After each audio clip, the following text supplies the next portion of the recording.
Assalamualaikum warahmatullahi wabarakatuh. Ya, selamat datang kembali di video pembelajaran simulasi dan komunikasi digital bagian 2. Ya, di video pembelajaran kali ini topiknya yaitu tentang peta minda.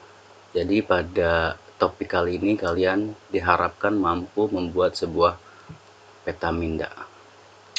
Apa itu peta minda? Kita lihat pengertiannya. Peta minda merupakan salah satu cara untuk memvisualkan proses berpikir dengan menggunakan mind mapping atau peta pikiran atau peta konsep. Itu yang dimaksud dengan peta minda. Jadi menuangkan sebuah ide atau gagasan atau pengetahuan yang ada di dalam pikiran kita dibuat dalam sebuah konsep visual dengan peta. Nah, petanya nanti seperti apa kita akan bahas nanti. Nah, peta minda ini atau mind mapping ini dikembangkan pertama kali oleh seorang psikolog yaitu Tony Buzan. Beliau dari Inggris dan sebagai penemu mind mapping atau peta pikiran. Kenapa kita harus mempelajari sebuah mind mapping? Karena ini sangat bermanfaat sekali buat kalian dan buat kita semua. Apa manfaatnya? Pertama, ini sangat merangsang bekerjanya otak kiri dan otak kanan secara sinergis. Kemudian membebaskan diri dari seluruh jeratan aturan ketika mengawali belajar. Membantu seorang mengalirkan gagasan tanpa hambatan. Kemudian membuat rencana atau kerangka cerita. Dan mengembangkan sebuah ide, membuat perencanaan sasaran pribadi, meringkas isi sebuah buku, dan menyenangkan dan mudah diingat ya. Maaf ini kurang T. Jadi ini sebuah metode untuk merangkum atau kalian menuangkan ide sebuah gagasan yang ada dalam pikiran kalian dituangkan ke dalam sebuah mind mapping.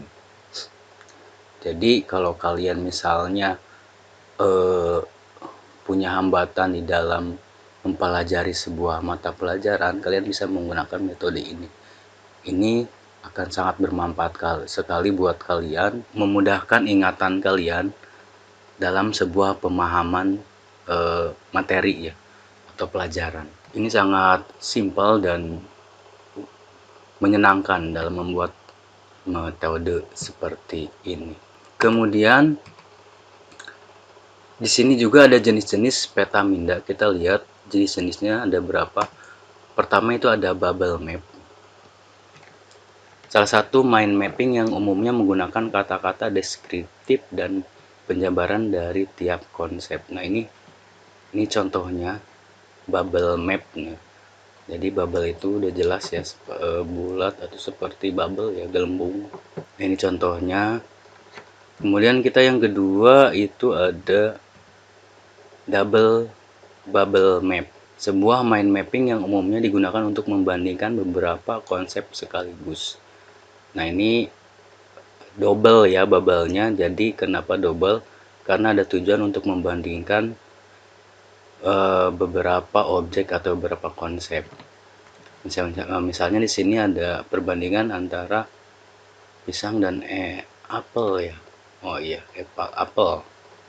Nah, ini perbandingannya dibuat mappingnya seperti ini. Contohnya.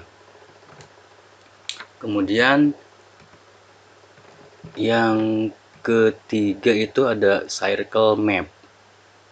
Ada sebuah mind mapping yang umumnya menggunakan skema yang berbentuk bulat yang di dalamnya berisi beberapa konteks pengetahuan. Nah, ini cocok untuk konteks dalam sebuah pengetahuan ya. Contoh misalnya nih, contoh mappingnya ciri-ciri benda hidup. Nah, ini benda hidup ciri-cirinya bagaimana, membuat mapping circle mapnya seperti ini. Keempat itu ada brace map, sebuah mind mapping yang digunakan untuk mempelajari sebuah objek secara fisik yang berupa nama atau deskripsi dari objek tersebut. Ini mendeskripsikan sebuah objek ya dengan menggunakan jenis brace map. Ini contohnya misalnya bahan, logam, plastik, kertas. Logam itu misalnya ciri-ciri fisik logam, kunci, paku, plastik seperti apa, kertas seperti apa, deskripsinya.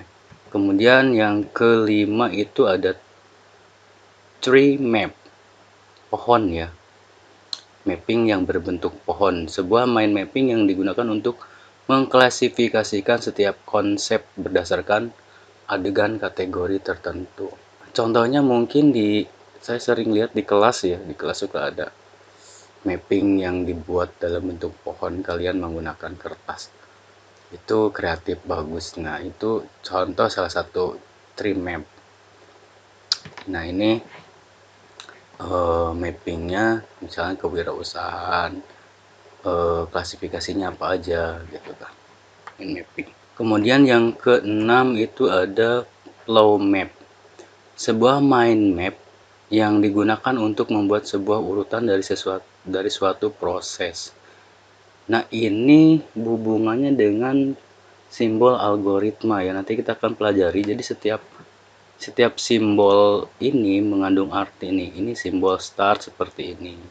Simbol input seperti ini. Nah, ini contoh dari flow map. Kalau di dunia informatika atau algoritma itu namanya flowchart ya. Nah, flowchart itu setiap simbolnya dia mempunyai arti. Nah, ini simbol start seperti ini, simbol input seperti ini. Nah, ini contoh dari flow map. Kemudian yang ketujuh itu multi flow map. Adalah sebuah mind mapping yang digunakan untuk menunjukkan dan mempelajari sebab akibat dari suatu peristiwa tersebut. Contoh di sini multi map itu tentang pencemaran udara. Nah, sebabnya bagaimana, akibatnya bagaimana. Kemudian yang ke-8, ini yang terakhir, yaitu bridge map, sebuah mind mapping yang digunakan untuk menggambarkan analogi yang menggunakan faktor penghubung antara satu konsep dan konsep yang lainnya. Analogi itu merupakan proses ya, contoh di sini tentang kitaran asal hewan, proses bagaimana katak berudu dia jadinya katak gitu, meluncas rama-rama, jentik-jentik nyamuk. Nah, itu adalah contoh dari bridge map. Kemudian bagaimana langkah-langkah membuat peta minda. Saya sudah buat langkah-langkahnya, yaitu ada 3 langkah. Ini sangat sederhana sekali. Pertama, buat subjek atau judul.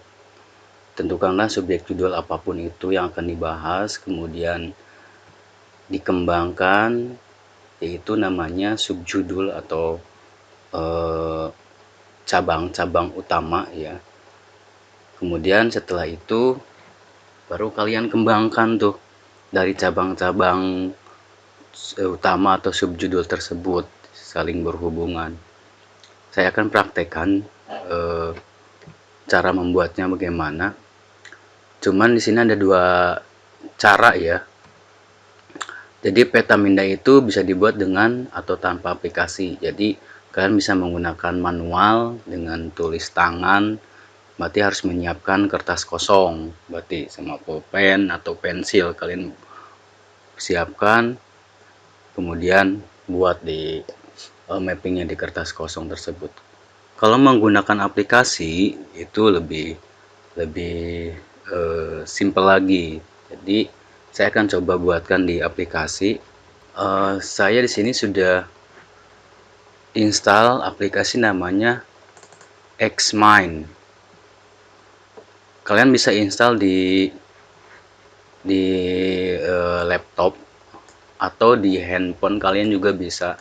Tinggal kalian download di Play Store, itu ada namanya Xmind, sama menu-menunya juga, tampilannya juga sama, tinggal kalian install aja. Lebih bagus kalian menggunakan laptop, lebih luas menggunakannya. Nah, di sini itu ketika membuka aplikasi Mind Map, di sini akan muncul pilihan jenis mappingnya yang akan kalian gunakan yang mana. Terserah kalian mau pilih yang mana. Di sini saya menggunakan yang ini aja, yang sederhana. Kemudian kalian tinggal klik create atau buat.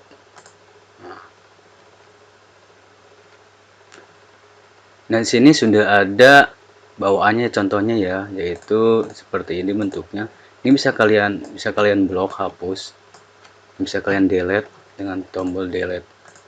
Nah, di sini ada menu-menunya, topik, subtopik, relationship. Nah, nanti ini bahas satu persatu biar sambil kita kerjakan contoh bagaimana cara membuatnya. Contoh misalnya di sini saya akan membuat mapping tentang apa ya? Ini kalian tinggal double klik. Nah, kemudian saya akan buat pertama, yaitu tadi harus membuat judul ya.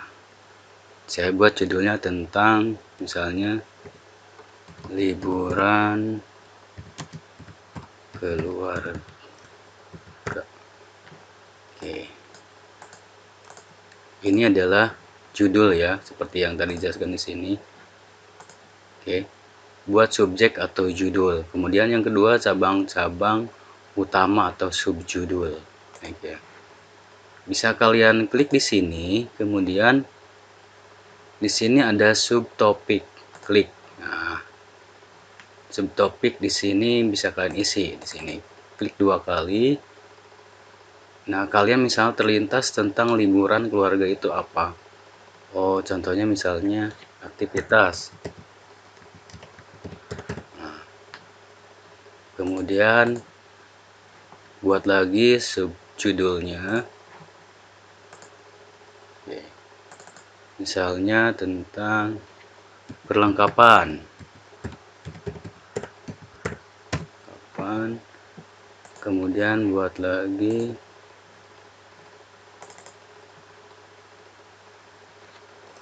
siapa, maksudnya yang ada di keluarga itu siapa saja nanti disebutkan. Kemudian buat lagi subtopiknya tujuan. Kita buat lagi subtopiknya apalagi ya, cukup kayaknya ini 4 dulu aja, banyakkan. Nah, ini kalau kalian mau pindahkan misalnya di sini 22 ya, apa tinggal kalian tarik, tahan, lepas di sini. Gitu. Nah, ternyata di liburan keluarga kalian itu siapa aja yang mau ikut misalnya gitu kan, di apa ya, di konsep yang ada di pikiran kalian. Di sini tinggal kalian tambahkan subtopik lagi. Misalnya ada ayah gitu kan. Kemudian ibu, kemudian adik, kemudian siapa lagi, kakak,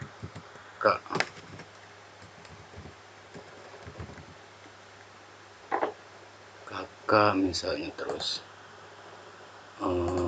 siapa lagi, misalnya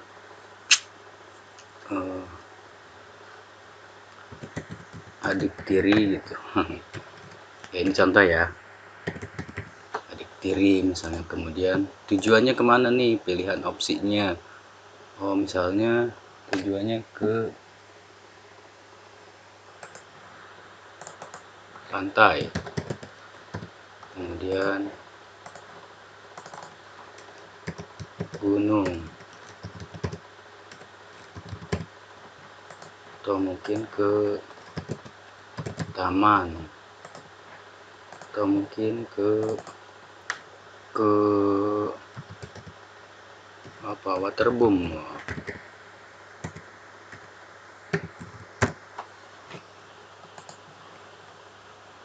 Ini bisa kalian tambahin lagi nih, pantainya pantai mana nih pilihannya, tambahin subtopik, misalnya pantai Ancol gitu kan. Misalnya pilihannya itu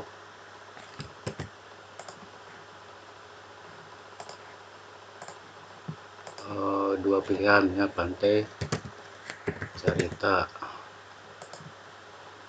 kemudian gunungnya kemana nih tujuannya, tambahin lagi gunung Salak, atau misalnya lagi Bromo, misalnya taman apa ya, taman Matahari, nah, atau mungkin taman ini waterboomnya di mana nih, misalnya Jungle, Pacific gitu lah, RB Pacific Waterboom. Nah, kemudian aktivitasnya ngapain aja gitu kan.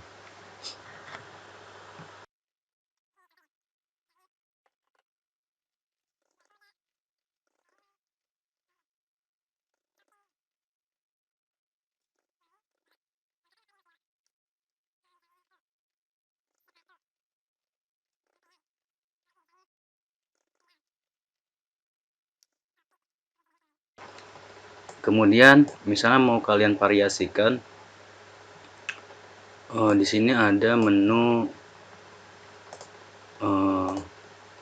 nih format. Klik di sini, kalian nanti di sini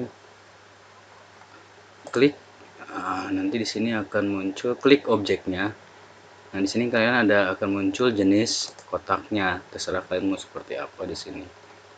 Pilih, kemudian warnanya bisa kalian ganti, misal warna ini.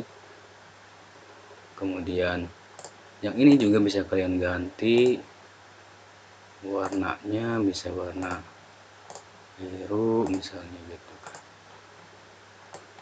Jadi untuk usahakan untuk warna apa namanya, topik itu sama, kemudian nanti subtopik itu sama.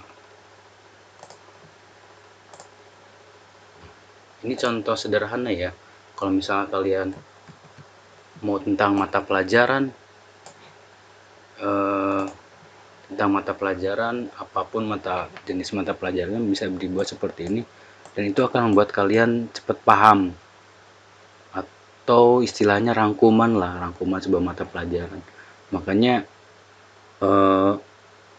rata-rata dosen atau guru itu menggunakan metode ini. Misalnya kalian di sini mau diwarnain juga silahkan. Di sini ada menunya gitu. Misalnya kalau sudah selesai membuat seperti ini, tinggal kalian share. Di sini ada menu share, klik. Di sini kalian tinggal pilih jenis format filenya. Sini akan saya coba bentuknya PDF. Kemudian export. Nah, liburan keluarga mapping. Saya coba akan simpan di desktop, kemudian save. Kita lihat hasilnya. Nah, di sini selesai jadi.